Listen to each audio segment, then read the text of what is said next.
గణపతయే నమః. ఓం గురుభ్యో నమః. ఓం శ్రీమాత్రే నమః. పరమేశ్వర స్వరూపమైనటువంటి జ్యోతిష, వాస్తు మరియు ఇతర అనేకమైనటువంటి శాస్త్రములను మనకు అందించినటువంటి మహర్షులకి నమస్కారం. హయగ్రీవ హయగ్రీవ హయగ్రీవేతి యో వదేత్తస్య నిస్సరతే వాణీ జన్మకన్యా ప్రవాహవత్. అరుణాం కరుణాతరంగితాక్షీం ధృతపాశాంకుశపుష్పబాణచాపాం అనిమాదిభిరావృతాం మయూకైః అహమిత్యేవ విభావయే భవానీం. శ్రీమాత్రే నమః. మనం ఈరోజు చెప్పుకోబోయేటువంటి టాపిక్ ఏమిటి అంటే, మనకున్న సమస్య ఏమిటి, అది ఏ లగ్నమైనా ఏ రాశి అయినా సరే, ముఖ్యంగా మనకున్న సమస్య ఏమిటి, ఆ సమస్యకి అది క్లియర్ అవ్వడానికి మనము అమ్మవారి నామాల్లో లేకపోతే ఒక చిన్న తాంత్రిక సంబంధంగా ఏ పరిహారం చేసుకుంటే అది క్లియర్ అవుతుంది, దానికి ఎటువంటి నియమ నిబంధనలు పాటించాలి అనేటువంటి విషయం మనం చెప్పుకుందాం. ఒక్కొక్క సమస్య రీత్యా శుక్రగ్రహము, ఈ శుక్రుడు పర్టికులర్గా మీకు శుక్రగ్రహంకు ఉండేటువంటి కారకత్వం ఏంటంటే స్త్రీలు, వివాహము. అదేవిధంగా ఎవరైనా మీరు ఏదైనా ఒక క్రియేటివ్ రిలేటెడ్ దాంట్లో ఉన్నారు, సినిమా ఫీల్డ్లో ఉన్నారు, లేకపోతే సుఖాలు విపరీతంగా అనుభవిస్తున్నారంటే శుక్రుడు బాగుంటుంది. అదే పాడేయాడు అనుకోండి, ఏం జరుగుతుందంటే ఒక్కోసారి లగ్జరీకి అలవాటు పడి దాని తర్వాత వాళ్ళ సంపాదన తగ్గిన తర్వాత ఆ అలవాటును మానుకోలేక ఇబ్బంది పడుతూ ఉంటారు.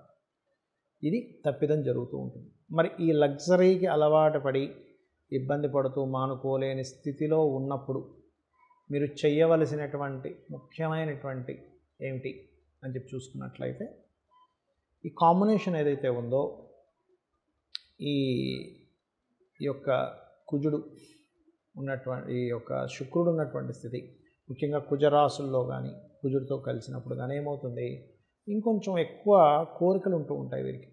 కోరికలను ఇచ్చేటువంటి కాంబినేషన్ శుక్రకుజుల యొక్క కాంబినేషన్ అనేటువంటిది.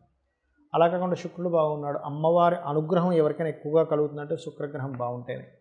అంటే ఎగ్జాల్టెడ్ పొజిషన్, ఓన్ హౌసెస్లో ఉన్నాం. శుక్రుడు పాడయ్యాడు, ఎక్కువ తీవ్ర సాధన చేయాల్సి వస్తుంది అమ్మవారి ఆరాధన కోసం. ఎందుకంటే శుక్రుడు అమ్మవారి కారకం కాబట్టి ఇవి చూసుకోవాలి. అయితే ఎవరి జన్మజాతకంలో అయినా శుక్రుడు బాగాలేడంటే పూర్వజన్మలో స్త్రీని ఇబ్బంది పెట్టాడు, చెల్లెల్ని ఇబ్బంది పెట్టి ఉంటాడు, అందుకని శుక్రుడు బాగాలేడు. బాగున్నాడంటే వాళ్ళని బాగా చూసుకునేందుకు ఇప్పుడు శుక్రుడు మంచి స్థానంలో ఉంటాడు కాబట్టి మంచి జీవిత భాగస్వామి లభించడము, అందమైన జీవిత భాగస్వామి లభించడము. ఒక్కోసారి మంచి వాళ్ళు వస్తారు, ఒక్కోసారి అందమైన వాళ్ళు వస్తారు. ప్రతిసారి అందమైన వాళ్ళే రావాలని రూల్ లేదు, ప్రేమ గల వాళ్ళు కూడా వస్తారు ఒక్కోసారి. అయితే ఓవరాల్గా వాళ్ళు నల్లగా ఉన్నా, చామంచాయిగా ఉన్నా, ఎలా ఉన్నా కళ ఉంటుంది వాళ్ళలో, శుక్రుడు బాగున్న వాళ్ళకి. అంటే వాళ్ళకు వచ్చే జీవిత భాగస్వామికి. అదే లగ్నంకి అయితే వీళ్ళు అందంగా ఉంటారు. ఇక్కడ ఈ కాంబినేషన్ ఏదైతే ఉందో, ఇది పర్టికులర్గా శుక్రగ్రహం సాధన ఏం చేయాలి, ఎక్కువగా అమ్మవారి సాధన చేస్తూ శుక్రవారాలు అమ్మవారికి ఏదైనా తీపి పదార్థాన్ని నైవేద్యంగా పెట్టడం చేయాలి. దీంతోపాటు శుక్రుడు పాపస్థానాల్లో ఉన్నాడు. శుక్రవారాలు ఎవరితో గొడవలకు వెళ్ళకండి. శుక్రహోరలు, శుక్రవారాలు తెల్లటి వస్త్రము, బొబ్బర్లు దానంగా ఇస్తూ ఉండండి. మరియు కన్స్ట్రక్షన్ బిజినెస్లో ఉండేటువంటి వారు, వాహన రంగాల్లో ఉండేటువంటి వారు, మరియు ఫైనాన్స్ నడిపేటువంటి వారు, కొంచెం ఈ లేడీస్ ఐటమ్స్ అమ్మేటువంటి వారు, జ్యువెలరీ రిలేటెడ్ సంబంధించిన అమ్మేటువంటి వారు, ఫ్యాషన్ రిలేటెడ్ సంబంధించి చేసేవారు, సినిమా ఫీల్డ్కి సంబంధించిన ఏ రంగంలో ఉండేవారైనా శుక్రుడే కారకుడు కాబట్టి ఈ శుక్రుడు కొంచెం ఇబ్బందిలో ఉన్నాడంటే ఇంకొంచెం జాగ్రత్తగా ఉండాలి. ఇది గుర్తుపెట్టుకోండి. అలాగే ఇక్కడ ముఖ్యంగా మీరు చేయవలసినటువంటి దేవత ఆరాధన, శుక్రుడు ఎవరితో కనెక్ట్ అయి ఉన్నాడు, మీ పంచమాధిపతి ఎవరో చూసుకోండి. అయితే ఈ శుక్ర సంబంధించినటువంటి ప్రభావం మీకు మరీ ఎక్కువగా వస్తుంది అన్నప్పుడు ఇది కొంచెం షుగర్కి కూడా దారితీస్తూ ఉంటుంది. వాళ్ళు శుక్రుడు బాగున్నాడు అనుకోండి, షుగర్ వచ్చి కూడా పోతుంది మళ్ళీ. కాబట్టి ఈ జాగ్రత్తలు తీసుకుంటూ ముఖ్యంగా అమ్మవారి క్షేత్ర దర్శనాలు చేస్తూ ఉండండి. శుక్రవారాలు ఎవరికైనా స్త్రీలకి స్వీట్లు పంచడం కానీ, లేకపోతే ముత్తైదువులకి అది పంచిపెడుతూ ఉంటారు. ముఖ్యంగా శుక్రబలం పెరగడానికే ఇంటికి పిలిచి ఈ పంచడాలు ఇవన్నీ చేస్తూ ఉంటారు. కాబట్టి ఇవి చేయండి. మీరు ప్రత్యేకంగా చాలామంది తెలియక శుక్రుడు బాలేడు కాబట్టి వజ్రం పెట్టుకున్నా అంటాడు. అలా పెట్టుకోకూడదు. బాగుంటే పెట్టుకోవాలి శుక్రగ్రహం, బాగోపోతే అస్సలు ధరించకూడదు వజ్రము. అది వేలుకి, హారానికో లేకపోతే గాజులకో ఉండే వజ్రం వేరు, వేలకి పెట్టుకునేది మాత్రం పెట్టుకోకూడదు. ఈ జాగ్రత్త తీసుకోండి. చాలామందికి వాళ్ళ జన్మజాతకంలో ఉండేటువంటి బలము సరిగ్గా లేదు, అందుకే ఇలా జరుగుతుందనే విషయం తెలియక పక్క వాళ్ళ మీదో ఇంకోళ్ళ మీద నిందలు వేస్తూ ఉంటారు. కానీ జన్మజాతకంలో పూర్తిగా ఉంటుంది మీకు సంబంధించింది. అది మీరు పూర్వజన్మలో చేసుకున్న కర్మ ద్వారా వచ్చింది. మీరు ఇప్పుడు చేసుకునే కర్మ ద్వారానే దాన్ని తగ్గించుకోవచ్చు అనే విషయాన్ని తెలుసుకోవాలి. ఎలా అంటే ఒక వ్యక్తి సరిగ్గా ఎదగలేకపోతున్నాడు, అనారోగ్య బాధలు పడుతూ ఉన్నాడు, గుర్తింపు లేక ఇబ్బంది పడుతున్నాడు అంటే లగ్నం పాడైందని అర్థం. అక్కడ ధనపరంగా ఇబ్బంది పడుతున్నాడు అంటే కుటుంబ స్థానం అయినటువంటి 2వ స్థానం, ధనస్థానము కుటుంబ స్థానం అయినటువంటి ధనాధిపతి పాడయ్యాడు, శుక్రుడు పాడయ్యాడు అనే విషయాన్ని తెలుసుకోవాలి. ప్రయత్నాలు ఏ ప్రయత్నం చేసినా అవ్వట్లేదంటే 3వ అధిపతి పాడయ్యాడు లేదా బుధుడు పాడయ్యాడని తెలుసుకోవాలి. గృహం కొనుక్కోలేకపోతున్నాము, గృహం కొనుక్కోలేక ఇబ్బంది పడుతున్నాము అన్నప్పుడు చతుర్థాధిపతి సంబంధం ఎలా ఉందో చూసుకోవాలి. అదేవిధంగా సంతానానికి పంచమాధిపతి, వివాహానికి సప్తమాధిపతి శుక్రుడు, ఆకస్మిక సంఘటనలు జరుగుతున్నాయంటే అష్టమాధిపతి, పెద్దల యొక్క సపోర్ట్ లేదు లేదా గైడింగ్ సరిగ్గా లేదంటే భాగ్యాధిపతి సరిగ్గా లేదని. ఎందుకంటే భాగ్యం అదేంటి, పెద్దలు చెప్పినటువంటి ఒక మంచి మాట మీకు ఒక అద్భుతమైనటువంటి యోగాన్ని ఇస్తుంది. దాన్నే భాగ్యం అంటారు. 9వ స్థానం తండ్రి స్థానం అంటారు.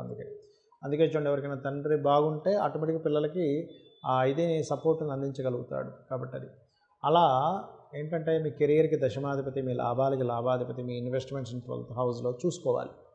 అంటే ఏమిటి, ఎందుకండి ఈ భావాలు ఇలాగ పనిచేస్తున్నాయంటే ఇదంతా భగవంతుడు క్రియేట్ చేసినటువంటి ఒక సాఫ్ట్వేర్.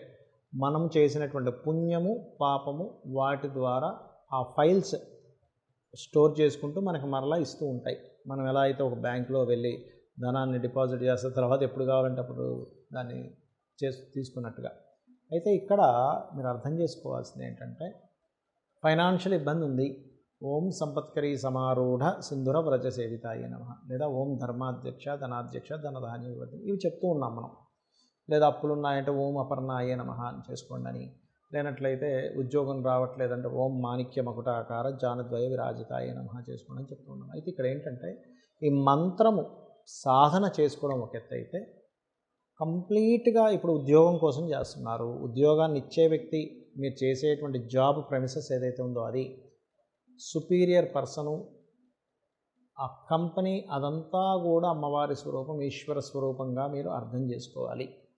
మీరు పూజ గదిలోనో లేకపోతే ఆ అర్ధగంట 40 నిమిషాలు గంట సేపు చేసే మంత్రం మాత్రమే అమ్మవారు కాదు, ఇది అమ్మవారి అనుగ్రహం.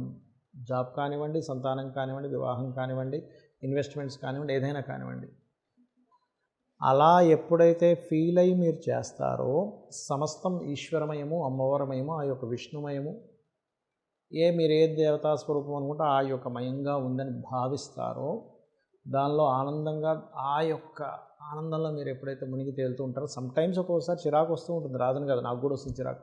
సమ్టైమ్స్ అవతల వాళ్ళు చేసేటువంటి కొన్ని విషయాలు మనకు అర్థం కాక చిరాకు పడుతూ ఉంటాం.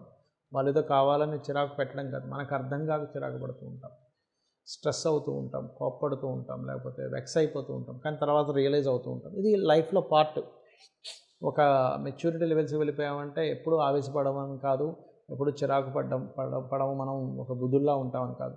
ఈ లైఫ్ యొక్క జర్నీలో ఇవి జరుగుతూ ఈ రకంగా వెళ్తూ ఉంటుంది. అయితే మీరు కేవలం పూజ గదిలో ఉన్నప్పుడు చేసేటువంటి మంత్ర సాధన మాత్రమే కాకుండా నిత్యము చేసే ఎవ్రీ సెకండ్లో ఉండేటువంటి అట్మాస్ఫియర్ని మీరు అమ్మవారిగా భావించండి. ఇది యాక్చువల్ ఆరాధన, అమ్మవారి చేసే ఆరాధన నిజమైనటువంటి ఆరాధన ఇది. ఇలా మీరు చేశారా, ప్రతి దాన్ని అమ్మవారి స్వరూపంగా, ఈశ్వర స్వరూపంగా చేస్తూ ఆస్వాదిస్తూ ఒక భక్తి భావంతో, ఒక ఎంజాయ్ భావంతో, ఒక నేచర్ని ఎంజాయ్ చేస్తున్న భావంతో, బికాజ్ ఆఫ్ ఆల్వేస్ ప్రతిదీ నేచరే చేశారా, మీ అంత ఆనందంగా ఉండేటువంటి వ్యక్తి ఈ భూమి మీద ఎవ్వరూ ఉండరు. It's true. ఇది గుర్తుపెట్టుకొని మీరు ఇది అనుసరించి చూడండి, మీకే తెలుస్తుంది.